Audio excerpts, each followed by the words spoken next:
धमाकेदार दिवाली सिर्फ उत्कर्ष के साथ। इस दिवाली ट्रिपल धमाका ऑफर में सभी ऑनलाइन कोर्स पर पाएं 90% तक की छूट, 3 महीने की एक्स्ट्रा वैलिडिटी और हर लाइव फ्रॉम क्लासरूम कोर्स के साथ फ्री रिकॉर्डेड कोर्स। ये धमाकेदार ऑफर सिर्फ 3 नवंबर तक है। Enroll now.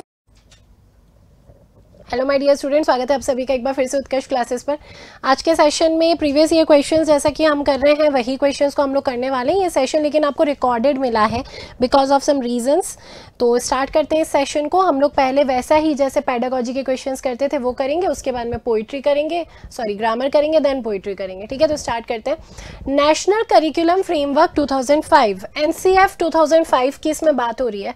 आपसे पूछा जा रहा है कि NCF 2005 जो है उसने असाइन किया है supplementary and complementary roles to English language. उसने इंग्लिश लैंग्वेज को सप्लीमेंट्री और कॉम्प्लीमेंट्री रोल दे दिया। तो इसका मतलब क्या है सप्लीमेंट्री और कॉम्प्लीमेंट्री रोल का? देखो ऑप्शंस देखो। English language teaching should support learning of other language and subjects. English language को जो पढ़ाया जाता है उससे दूसरे सब्जेक्ट्स में बच्चों को बेनिफिट मिलना चाहिए। पहला तो ऑप्शन ये है।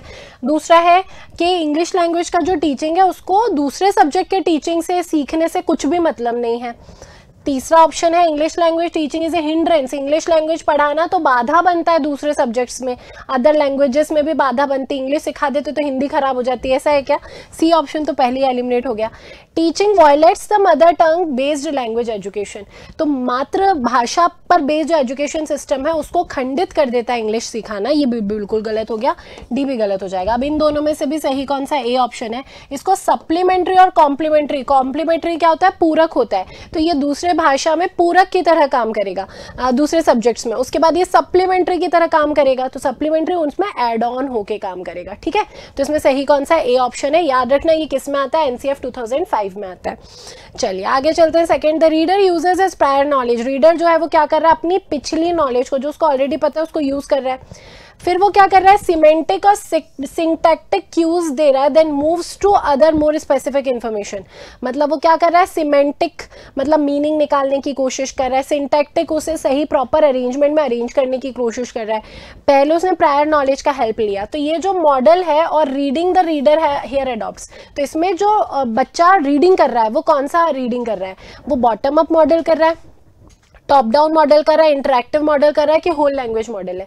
तो इसमें हो जाएगा बेटा टॉप डाउन मॉडल। अब थोड़ा सा ध्यान रखना, बॉटम अप होता है आसान से मुश्किल,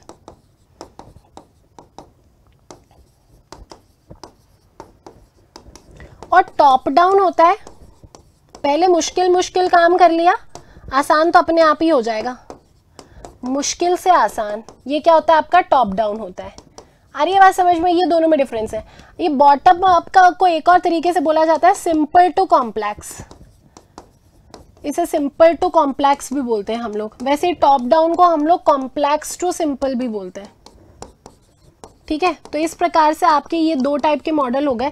आपको ये ध्यान रखना है कि जब आप आसान से मुश्किल की तरफ जाते हो तो वो है आपका कौन सा? Bottom up. मुश्किल से आसान जाते हो तो टॉप डाउन होता है।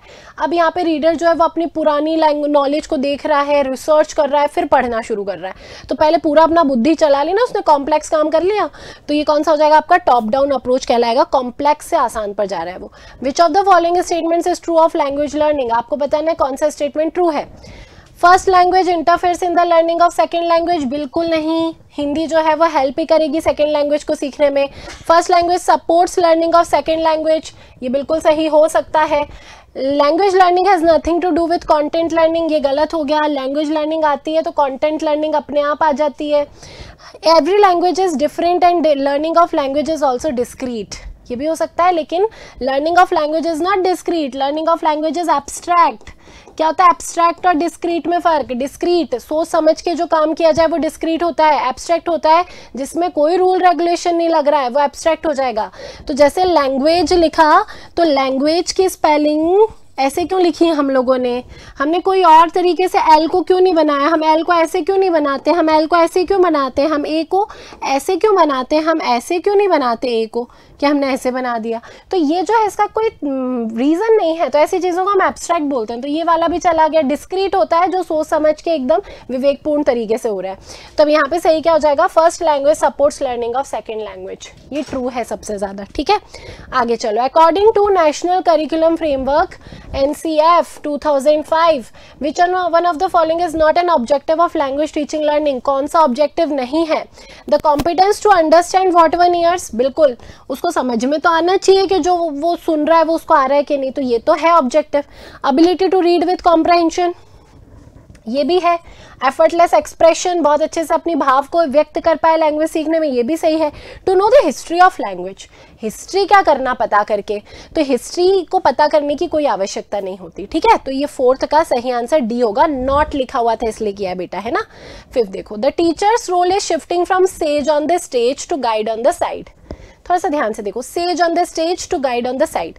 पहले के ज़माने में क्या होता था कि जो टीचर है वो एकदम साधु महात्मा जैसे, एकदम महापुरुष जैसे स्टेज पे खड़े होकर पढ़ाते थे।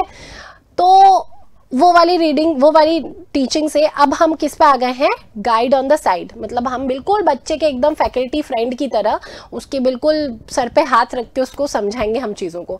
तो हमारा ये जो टीचिंग का रोल है ना, वो शिफ्ट हो गया gradually says on the stage से गाइड ऑन द साइड पर। Technology integrate in helps this process with, जो टेक्नोलॉजी यूज़ की जाती है इस प्रोसेस में, वो इस प्रोसेस में कैसे हेल्प करती है, कब हेल्प करेगी? When systems store more data and administer test individually to students.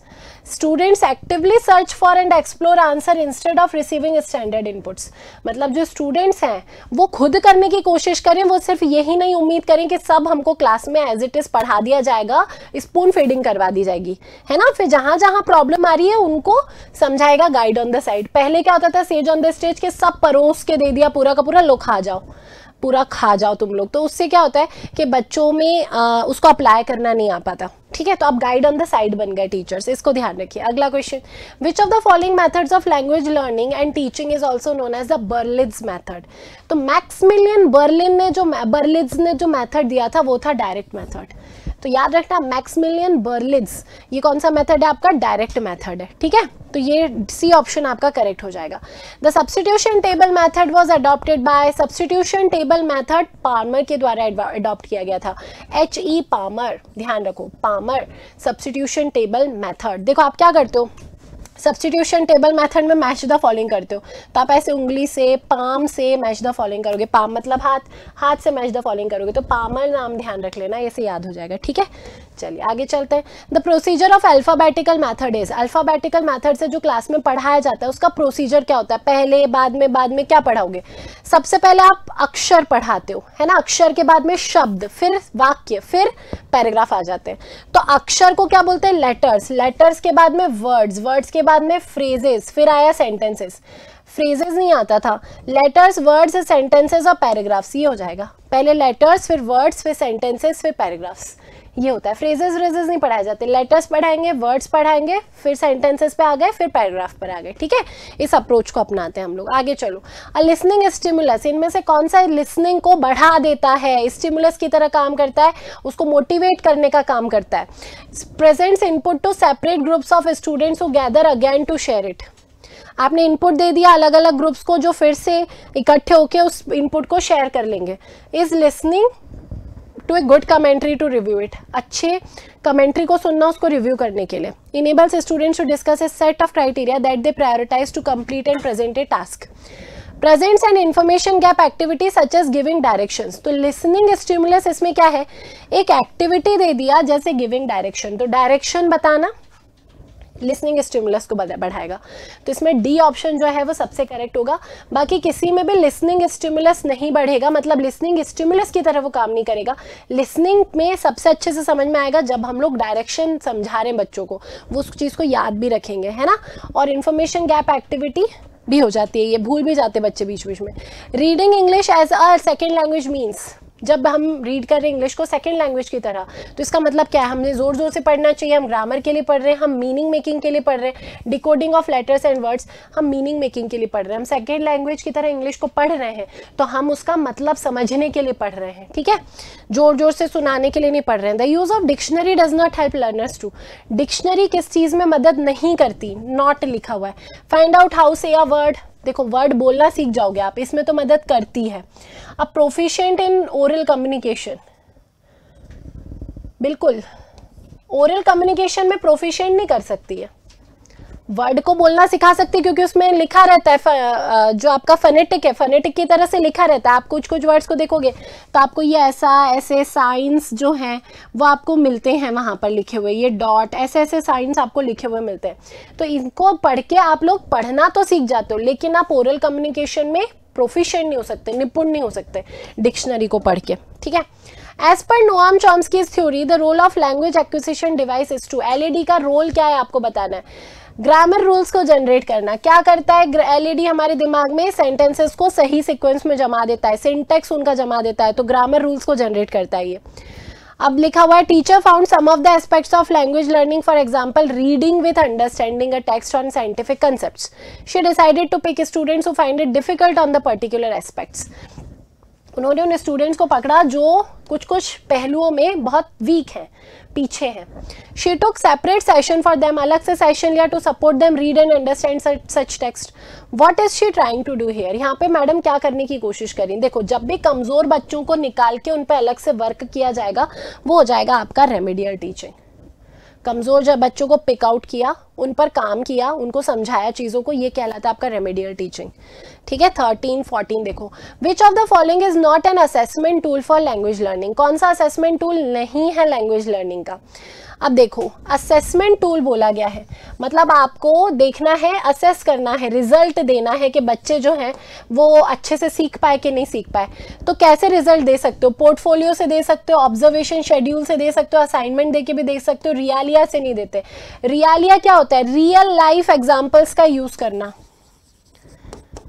Real life help का यूज करना, रियल लाइफ एग्जांपल्स का यूज करना। जैसे फॉर एग्जांपल मैंने बोला कि मेरे को इंग्लिश पढ़ाना है, अब आज मेरे को क्या करना है, आज मेरे को बताना है बच्चों को कि दाल को क्या बोलते हैं, आटे को क्या बोलते हैं इंग्लिश में, मसालों को क्या बोलते हैं इंग्लिश में। तो मैं क्या है ये सारे ग्रोसरीज उठा के ले आई घर से और मैंने बच्चों को बताना शुरू कर दिया, ये जो लाल मिर्च पाउडर दिख रहा है ना इसे हम लोग चिली पाउडर बोलेंगे, ये जो हरा हरा सा पाउडर दिख रहा है ना धनिया का, इसको कोरिएंडर पाउडर बोला जाता है। तो ये जो मैं कर रही हूँ ना, ये मैं कर रही हूँ रियालिया। तो ये तो पढ़ाने का तरीका है, या असेसमेंट का तरीका नहीं है। असेसमेंट मतलब रिजल्ट देना, बच्चों का जांच परख करना कि उन्हें आ रहा है कि नहीं आ रहा है। ये किस में आ जाएगा, ये पढ़ाने के तरीके में आएगा रियालिया। तो रियालिया में क्या होता है, आपके साइंस के एग्जाम्पल्स हो जाते हैं, बहुत सारी चीजें होती हैं। चलो, which of these gives children another means of self expression, कौन इनमें से कौन सा बच्चों को एक तरीका देता है खुद को एक्सप्रेस करने का, allowing them to creatively convey feeling and emotions they encounter, जिससे वो अपनी फीलिंग और इमोशंस को समझा सकते हैं किसी को। कैसे समझा सकते हैं बच्चे, इमोशंस और फीलिंग्स आए बेटा, इमोशंस और फीलिंग्स को जब समझाना होगा तो उसमें आएगा पोइट्री और recitation.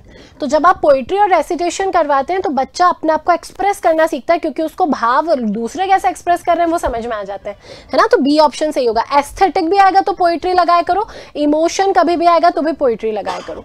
Which poetry term refers to the repetition of same or very similar consonant in words which are close to each other। वो एग्जाम्पल बार बार देती हूँ, चंदू के चाचा ने चंदू की चाची को चांदनी चौक में चांदी के चम्मच से चट्टी चटाई, च च च च च च रिपीट हो रहा है। ये क्या है, व्यंजन का साउंड है। जब व्यंजन का साउंड रिपीट होता है किसी पोइट्री में वो कहलाता है आपका एलिटरेशन। क्या कहलाएगा, एलिटरेशन कहलाएगा, ठीक है, इसको एलिटरेशन बोलते हैं। कॉन्सोनेंट साउंड देखो रिपीट हो रहा है, एलिटरेशन।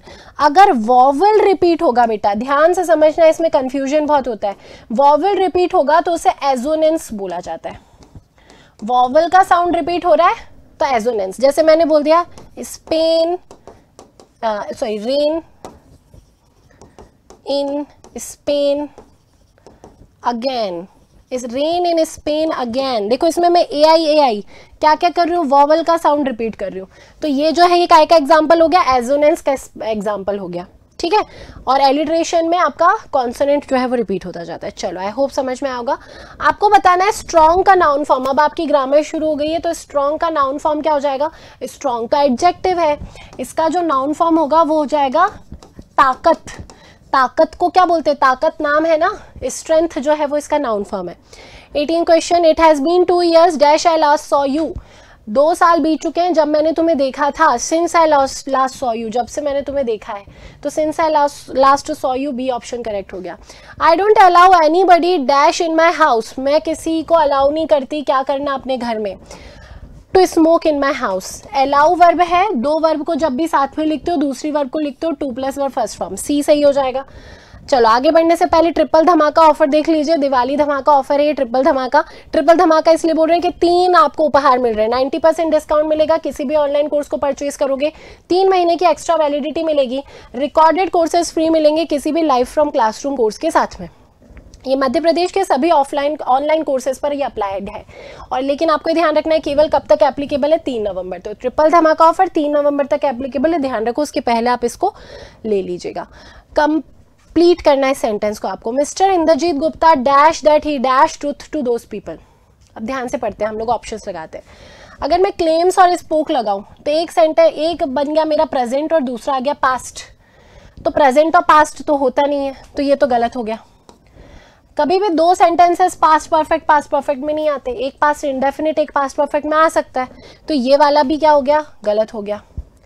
फिर यहाँ पे मैंने बोल दिया ये वाला, Mr Indrajit Gupta will claim that he speak to those people, ये वाला भी गलत हो गया। मैं पहले क्लेम लगाऊं फिर विल स्पीक करती तो सही हो जाता, क्योंकि कंजंक्शन वाला जो पार्ट है ये वाला है, कंजंक्शन वाले पार्ट में आप claim that he will speak, वो बोलेंगे बात करेंगे, तो claim that he will speak होता तो चल जाता।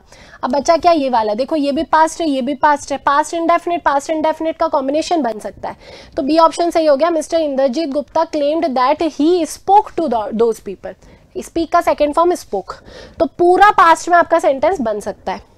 आगे चलते हैं। 1 dash abide by the laws, abide मतलब टिके रहना, अडिग रहना, अडिग रहना, तोड़ना नहीं, तो अडिग रहने को अबाइड बाय बोलते हैं। तो अब अबाइड बाय के लिए क्या आ जाएगा, शुड, रहना चाहिए, तो हर किसी को बिल्कुल न्याय संगत रहना चाहिए, चाहिए के लिए क्या लगा दोगे, शुड लगा दोगे, ठीक है।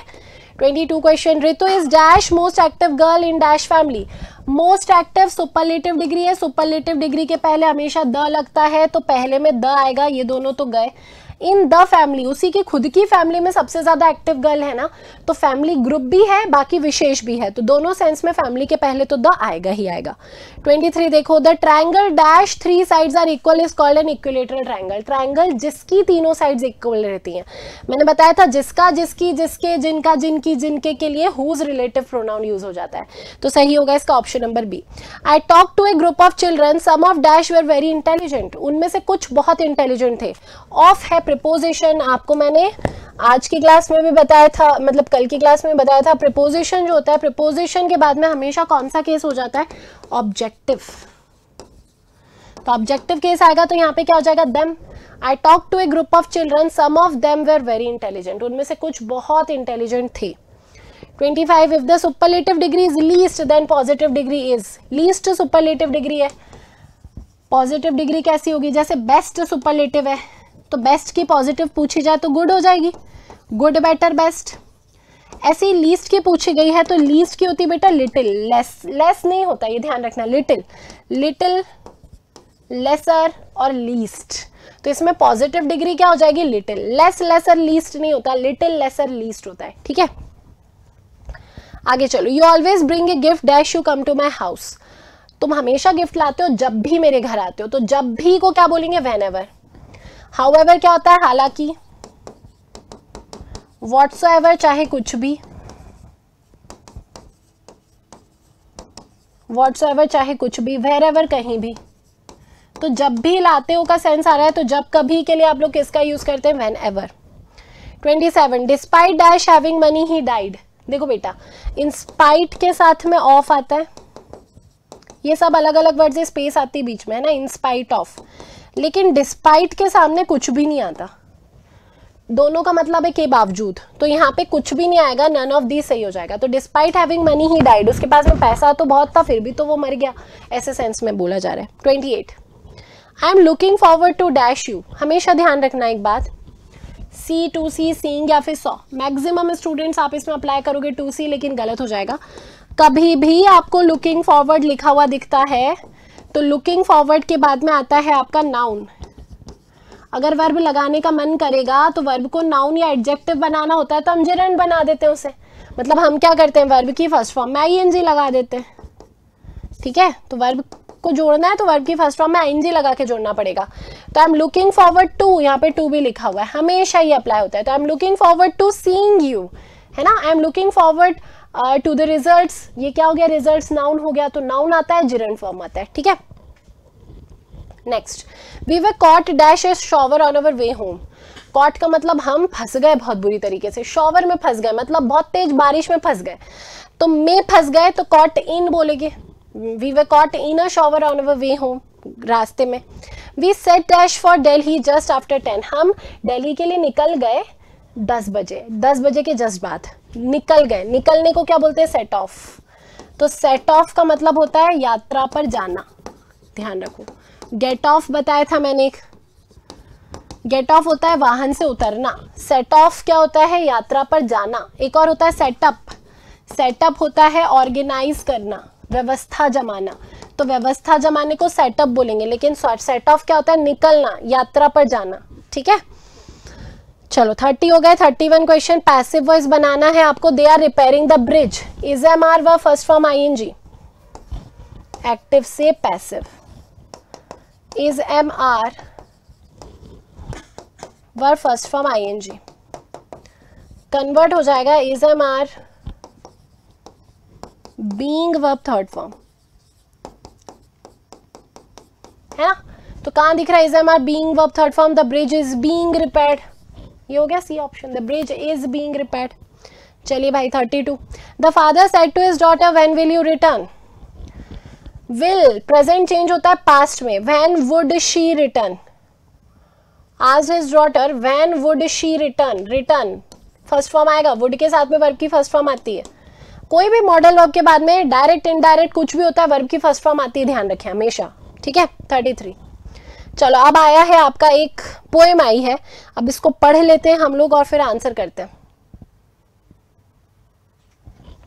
Seeming boy with rats eyes, the stunted unlucky air of twisted bones, मतलब एक बॉय की बात हो रही है जिसकी आंखें जो चूहे जैसी हैं। द स्टंटेड अनलकी एयर, वो जो है ना वो बहुत अनलकी सा वारिस है, इस एयर का मतलब क्या हो जाता है, वारिस हो जाता है, वो बहुत अनलकी सा वारिस है। ऑफ ट्विस्टेड बोन्स, उसकी बोन्स बिल्कुल दिखाई दे रही हैं। Reciting a father's gnarled disease, his lesson from his desk at back of the dim class, one unnoted, sweet and young, his eyes live in a dream of a squirrel's game in the room other than this. On sour cream walls, donations, Shakespeare's head, cloudless at dawn, civilized dome riding all cities, belled flowery Tyrolese valley, open-handed map, awarding the world its world. And yet for these children, these windows, not this map, are their world, where all their futures painted with a fog, a narrow street sealed in with a lead sky, far far from rivers, capes and stars of words. ठीक है, तो ये है आपका जो poem है वो poem है। अब आपको बताना है, क्वेश्चंस इसके आंसर करना है। अब सबसे पहले आपसे पूछा गया है कि एंटोनिम क्या होगा, अंडर नरिश्ड का। तो ये तो आप बिना पोएम पढ़े भी कर सकते थे कि अंडर नरिश्ड का एंटोनिम विलोम शब्द क्या हो जाएगा, नरिश्ड। तो अंडर नरिश्ड का नरिश्ड हो जाएगा। सिनोनिम ऑफ सिविलाइज्ड इज, इसको भी आप कर सकते हो, सिनोनिम बताना है, सिनोनिम पर्यायवाची शब्द बताना है। तो अब सिविलाइज्ड किसको बोला जाता है, सिविलाइज्ड बोला जाता है जो भी व्यक्ति लोग कैसे हैं, सभ्य हैं। अब सभ्य हैं तो जरूरी नहीं है वो पढ़े लिखे हों, कई बार ऐसा होता है कि जो लोग पढ़े लिखे नहीं है वो भी बहुत मैनर्स में रहते हैं, मैनरफुली रहते हैं बहुत ज्यादा। तो ऐसे लोगों को हम क्या बोल देंगे, रैशनल, समझदार हैं जो। सिविलाइज्ड मतलब फालतू की बहस नहीं करना है, हमें चुप रहना है, ज्यादा नहीं बोलना है, तो वो सब क्या हो जाएगा आपका, सिविलाइज्ड हो जाएगा, rational. The figure of the speech in line dome riding all cities is. अब आपको बताना है डोम राइडिंग ऑल सिटीज में फिगर ऑफ स्पीच कहाँ क्या है। तो इसमें फिगर ऑफ स्पीच थोड़ा सा ध्यान से देखो कहाँ लिखा हुआ है, डोम राइडिंग ऑल सिटीज।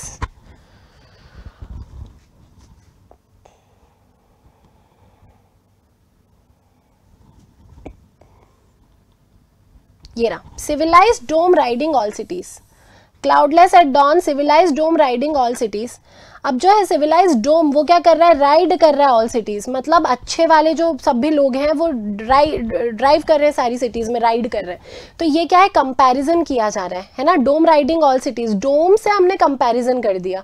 तो अब जब मैं कंपैरिजन कर रही हूँ और मैंने एज और लाइक का यूज नहीं किया तो वो क्या हो जाता है, मेटाफर हो जाता है। तो इसमें सही आंसर थर्ड वाले का क्या हो जाएगा, ऑप्शन नंबर ए, जो कि है मेटाफर। नेक्स्ट देखते हैं, the future of the children in the slum area, वो किससे कवर्ड है, वो क्या है, स्लम एरिया में जो बच्चे रहते हैं तो वो किससे कवर्ड हैं, बहुत प्रॉस्परस है वो, बहुत अच्छा उनका फ्यूचर है क्या, कॉमन सेंस से कर सकते हो, इज कवर्ड विथ इग्नोरेंस, उन पर कोई ध्यान नहीं देता, वो इग्नोरेंस से बिल्कुल कवर्ड है, ठीक है, सब लोग उनको अनदेखा कर देते हैं। The children of the slum area led a poverty stricken life, have no hope of a bright future, are deprived of happiness, या फिर all of these। तो फिफ्थ वाले का आंसर देना है। तो इसमें क्या आंसर हो जाएगा आपका, ऑब्वियस सी बात है all of these. Poverty stricken life देख रहे हैं वो लोग, बहुत गरीब है, कोई होप नहीं है ब्राइट फ्यूचर का उनका, है ना। One unnoted sweet and young, his eyes lives in a dream, मतलब ड्रीम देख रहे हैं लेकिन कोई होप नहीं है। आप पूरा देख सकते हो कि इसमें देखो, civilised home, driving all cities, belt, flowery, open handed map, ये सब किसके लिए है, ये उन बच्चों के लिए है जो अच्छे जो बहुत अच्छे परिवारों में जो पैदा हुए हैं।